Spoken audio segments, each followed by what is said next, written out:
Here at Conso, we will be showing you how to remove a jammed thread stuck in your machine.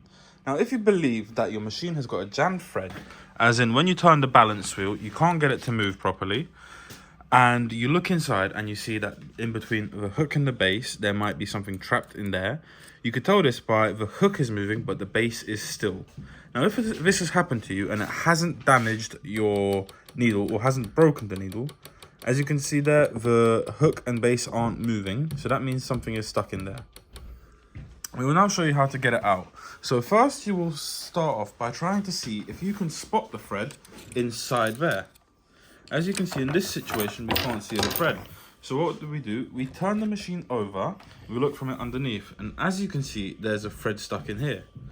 And what you can do is you can try pulling it out yourself, but if that doesn't work, all machines have got a safeguard system that allows you to get threads out. You can do this by putting the machine back down, placing both hands on the balance wheel and giving it a strong turn backwards. This should free up any threads that are broken, and as you can see, the hook and base are moving smoothly now. Now we'll look underneath to double check that there's no thread, and as you can see, the thread has fallen out from the hook and base, and now it is moving freely. And this can be done on any machine that has the same working principle of a hook and base and a needle.